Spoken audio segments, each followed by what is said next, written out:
Do you have your Lenten guide? Say yes. Yes. Anybody does not have one? Okay, we want to make sure that you have one. Want to make sure John has one. We do have plenty. You will need this during the Sunday lessons. I want to make sure that everyone has this. Also, you know how important taking notes are during the lesson. This is a teaching ministry. I give you material that you can use on a daily basis when you are not here in church. I give you material that you can use in your everydayness.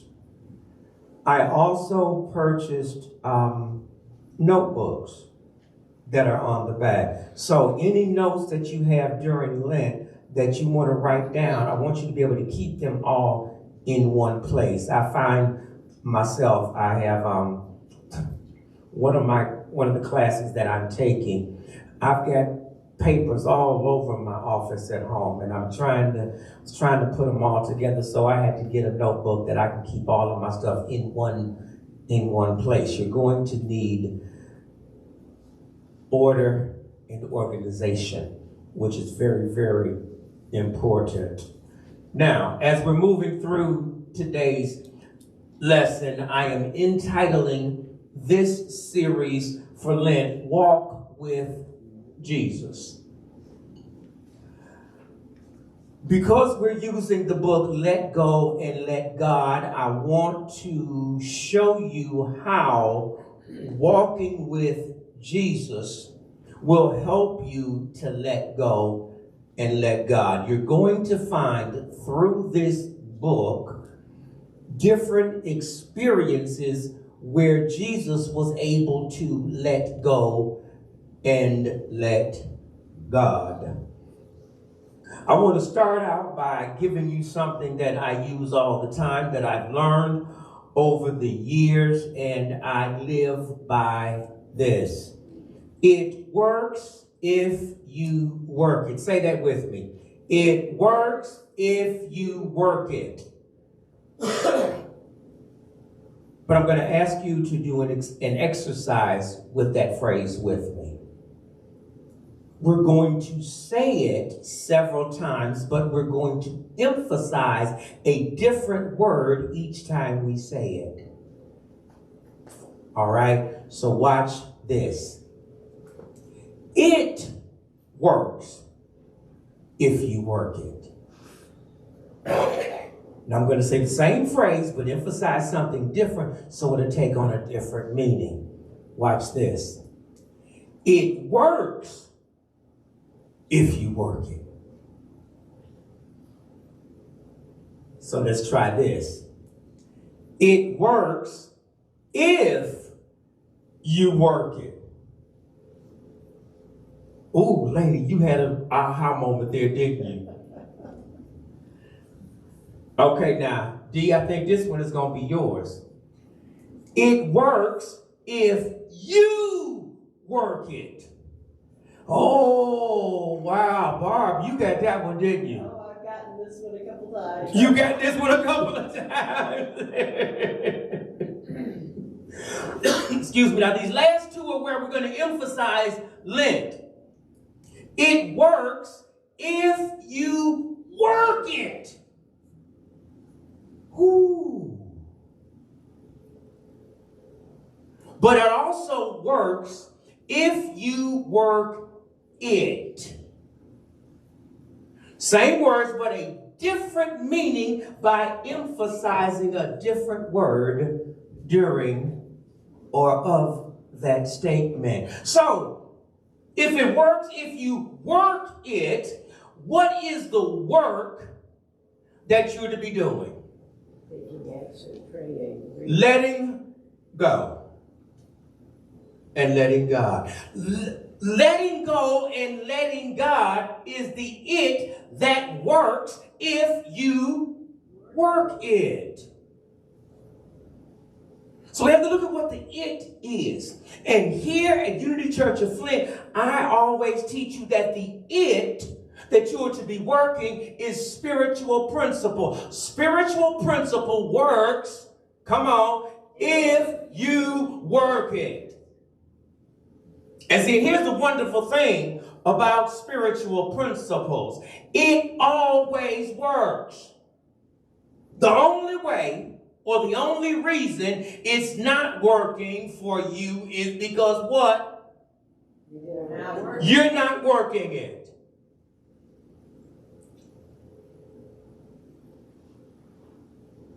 So during this Lenten season, we're going to be showing you how to work it. Everybody's got your books. Let's turn to page 1. We want to start here. Lent is often observed by giving up something we might enjoy but don't really need. Some people let go of smoking or chocolate. Here's the one thing about that some people don't get. Giving up something that you might enjoy but don't really need is a good thing. But what has a tendency to happen is once you give up the chocolate, the day after Easter, you're rushing out to get you a Snickers. Yep. Oh, yeah. Mm-hmm. Chocolate bunny on sale. The chocolate bunnies are on sale, so you know you can get more of them for less. Yes. See, we give up something, but then as soon as that period is over, you go back and pick it right back up again. So what was the purpose? Unity co-founder Charles Fillmore suggested that we release negative thinking during Lent, which is a wonderful idea.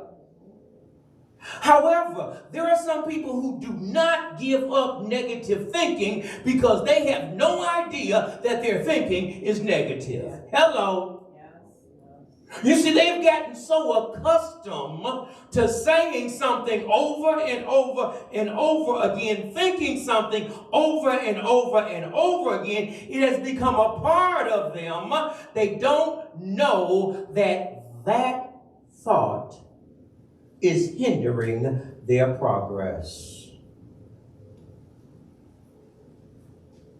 He believed that the best preparation for Easter would be to clean and renew our minds with the awareness of our own divinity and inner power. To clean and renew your mind. That's what this ministry is all about.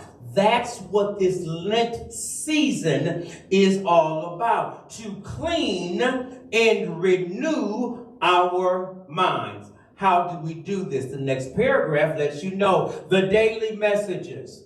There are daily messages in this book. What does that mean? It means that you are supposed to do something every day. Now, can you not read this every day? Yeah. But will you have the result that you want? And it only takes a couple minutes anyway. It's less than a minute to just read it. However, it's more than a minute if you're actually going to work it. So we're going to take some of those daily messages and actually work them. Go down to the next paragraph. The 7 Sunday essays.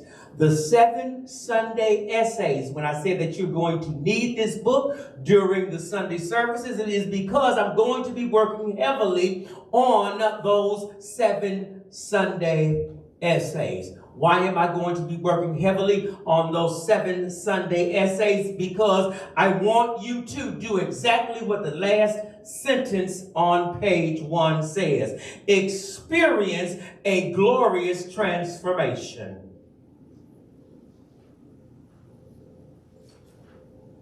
Each one of you,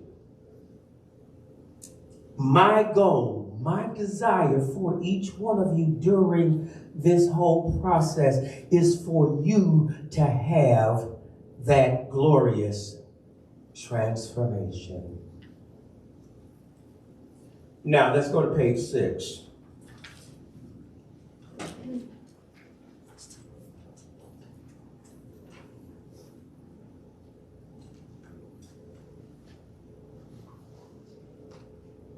There is no better time than the Lenten season to let go of what we're holding on to.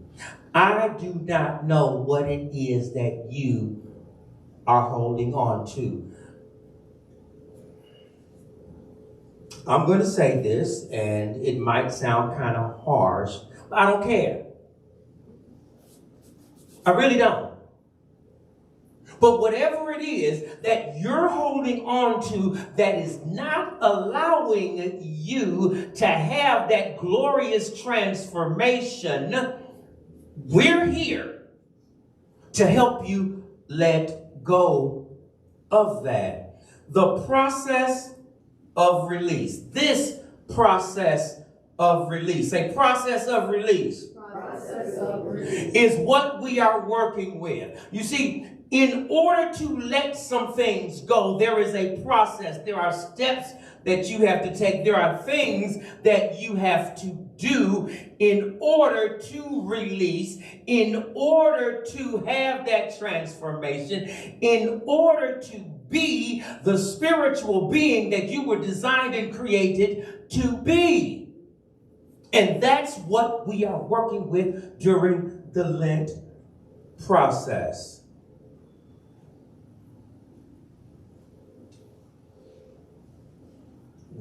Let's see, where do I want to go? What's the next thing that I have highlighted here? Oh, but once the releasing is done, once the Christ in you is resurrected. Oh, that's a good one right there. I didn't have that highlighted, but underline that. The Christ in you is resurrected. You see, this is not just about somebody else coming out of their tomb. You see, most people say that, oh yeah, Jesus had his resurrection. But this whole thing about Lent is for you to have your own resurrection. The Christ in you must come forth. You will go forth with a precious understanding of the power of letting go. Namely, that this act of spiritual surrender is actually an act of empowerment. When we can release and let go, what it does for you, it empowers you. And that's what I want for each one of us, is for us to all be empowered. And we, have that ability. However, there are some things that we're still holding on to that we're not, or that's not allowing us to be empowered. So, how do we do this? Or what is the purpose of all this? Letting go and letting God means three things that you're going to find at the bottom of page 6.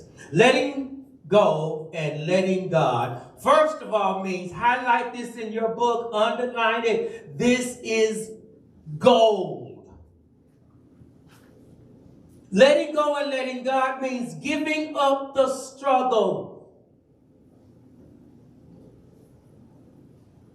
It doesn't mean that we're not supposed to work at things, but it's not supposed to be a struggle. When it gets to be so much, when we're putting so much energy into something, trying to make it happen, you trying to do it, you trying to figure it out, you trying to make it happen, you're struggling.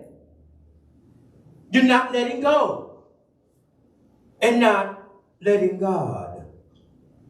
Letting go and letting God also means acceptance instead of resistance.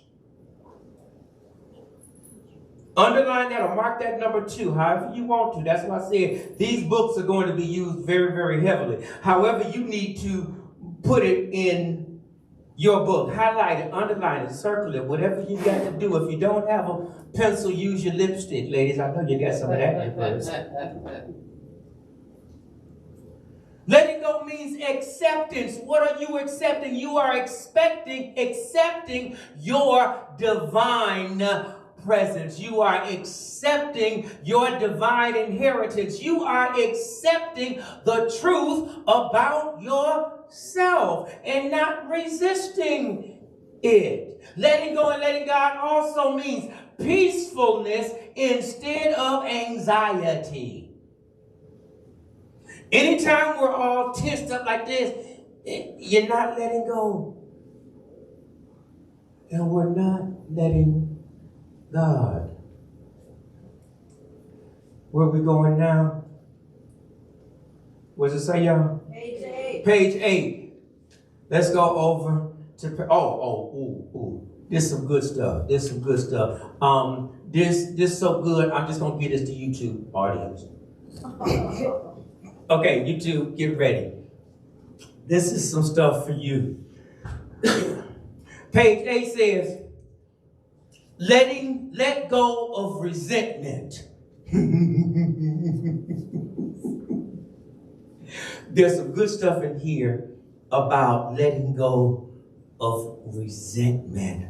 It says in the second paragraph there, the word resentment comes from the root resents, or to feel again. Let's work with that.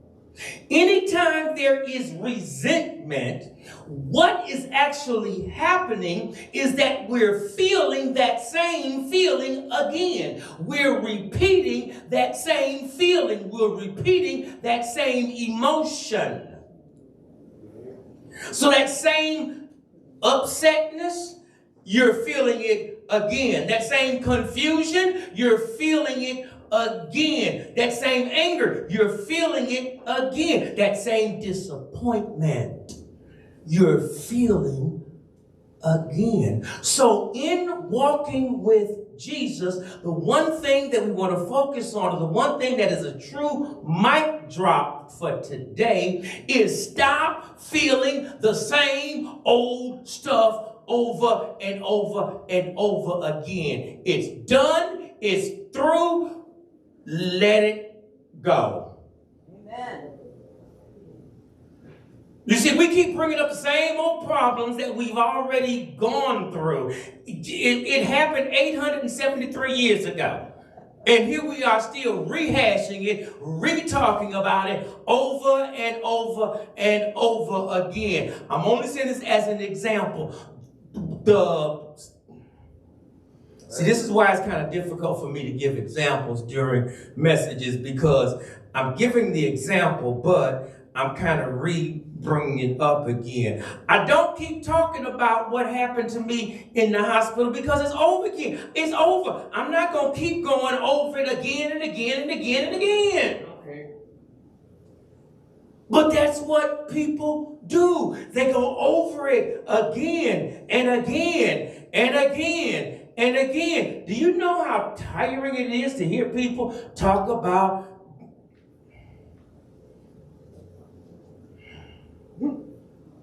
It's difficult for me in my position to say this, but I have to say it. Okay. To talk about the divorce that they went through 872 years ago. Yeah. The relationship that you finally got out of, the job that you no longer have, the car that didn't work right back then. Why are we still talking about it over? There is resentment there, so we're feeling the same thing over and over and over again. Exactly.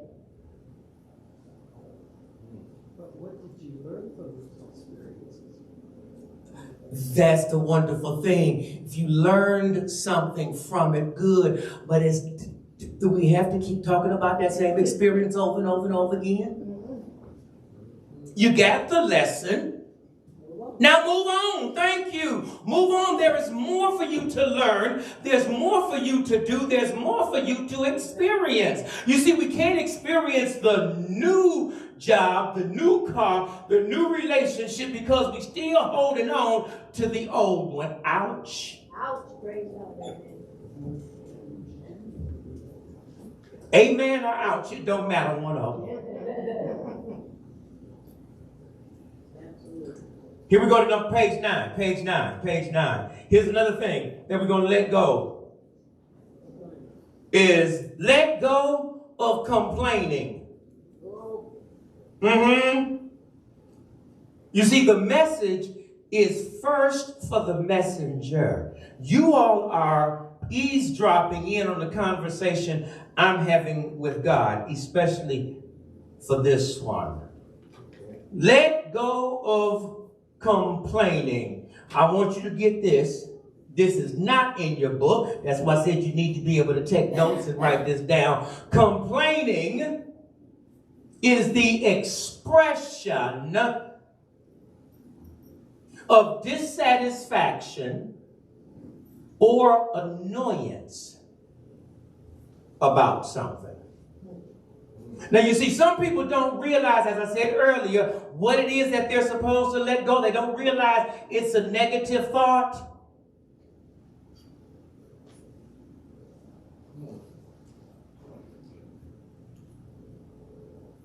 I know you've experienced this. You're in Kroger's, Walmart, wherever you go, Sam's, no matter. You go in just to get a few things, right? Y'all know where I'm going with this. Yeah. You go in and you get 4 things in your cart. And you go to the express lane. And you look at the person in front of you.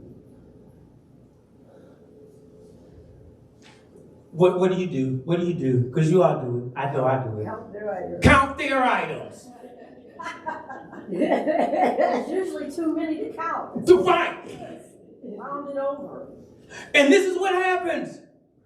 That's why this is called practical Christianity. You got your items in the cart. You know you got the 4 items. And you look at the person in front of you. You can't count theirs, but you're still trying to take care of and count what's in their basket. First lesson in that's their basket. Stay out of their business. But this is what you do. You start counting the numbers of items in their baskets, and you just complained. Yeah, exactly.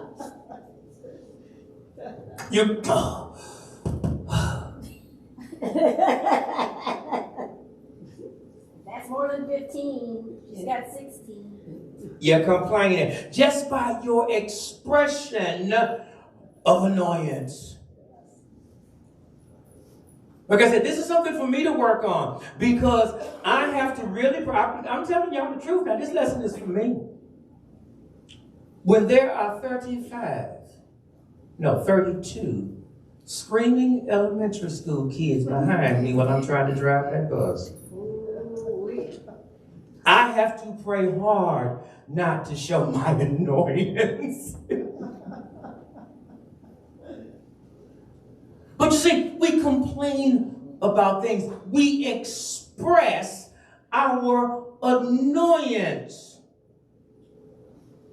In order to walk with Jesus, in order to let go and let God, the best lesson that Jesus ever gave, in my mind. Now, other ministers are going to say, some of the others were the better. But this one is the best one to me when it talks about giving up, letting go and letting God. When Jesus was on the cross, last thing he said was, Father, into thy hand I commend my spirit. In order for us to let go and let God, in order for us to have that wonderful, glorious transformation, it must be, if Father, into thy hands I commend my spirit. Father, into thy hands I commend my job. Father, into thy hands I commend my health. Father, into thy hands I commend my finances. Father, into thy hands I commend my children. Father, into thy hands I commend my job.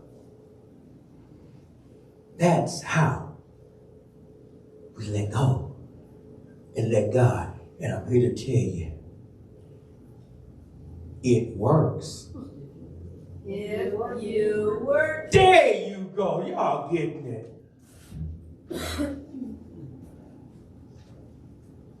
The book says in the third paragraph there, the next time we catch ourselves complaining, we should ask, what can we do to solve the problem rather than complain about it?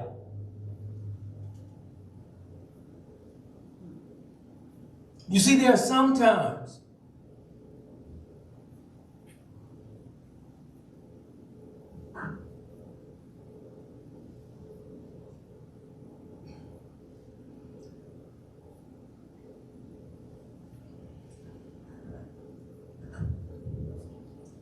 I really have to debate on whether I'm going to say this. Sometimes you're the problem. Yeah.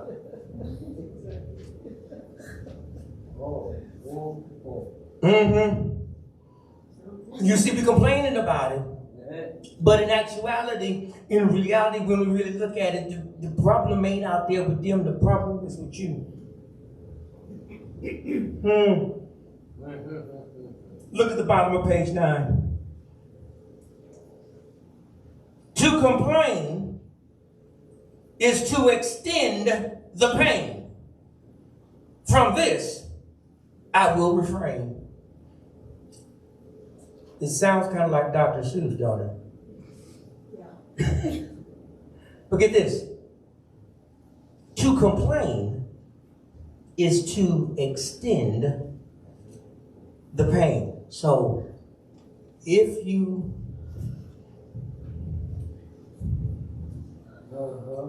there was a guy that went to the doctor's office and said, Doctor, it hurts every time I hit my hand with the hammer.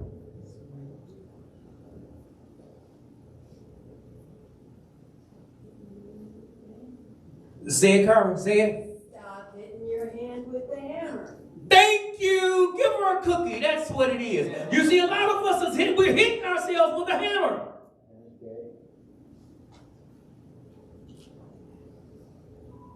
Quit it.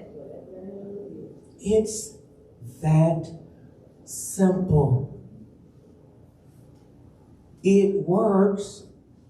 If you work it. There we go. There we go. All right, now, I want to get to the Lenten lesson for Sunday. We're going to hit this real quick. Jesus let go of the human ego. This is why we are walking with Jesus. I'm going to show you very briefly what's in our Lenten guide and show you how Jesus let go of the human ego as an example to us as to how we, can let go of the human ego. This story is told in the book of Matthew, the 1st through the 11th chapter. And it tells how Jesus was tempted by the devil. He was tempted by something. And each time he got this temptation, each time he got this urge, he was able to overcome it. He was able to let it go. I'm not telling the whole story because you have it right there and you're going to read this. When we say that he was tempted by the devil, I want you to understand something that you are not going to get here. You see, there are some churches that talk more about the devil than they do God. There's more emphasis on something outside of themselves that's causing a person to do something. Here in Unity, I want you to understand that devil means mass consciousness or human thoughts that are adverse to the divine. Human thoughts that are adverse to the divine. And it's not an entity that has horns, a pitchfork, and a tail.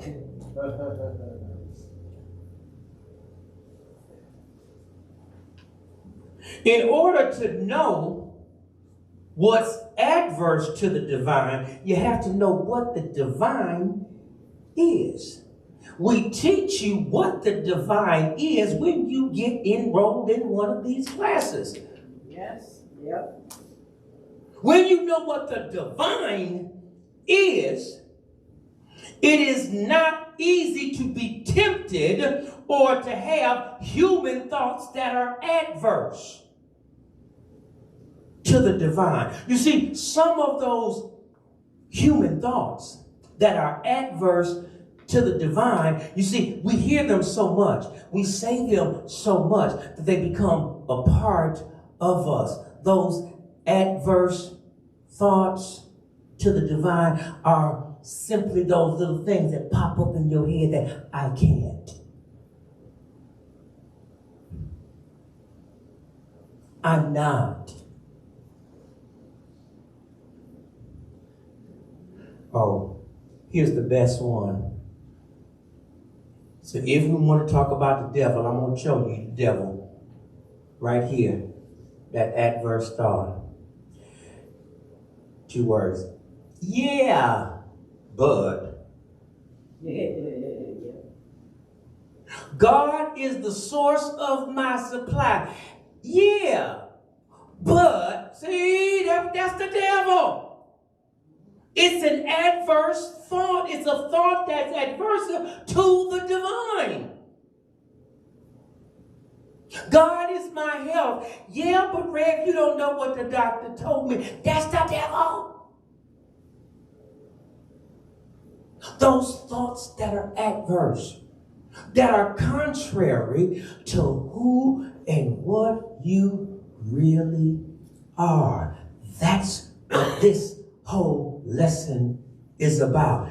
Learning how to give up, to let go of whatever it is that's going on in your head that's holding you back. Because see, what's holding you back is in your head, not in somebody else's. Hello. When you let go of what's holding you back, it is then and only then that you will have the glorious transformation which is called Easter. End of part 1. Next Sunday, we pick up with part 2. Thank you.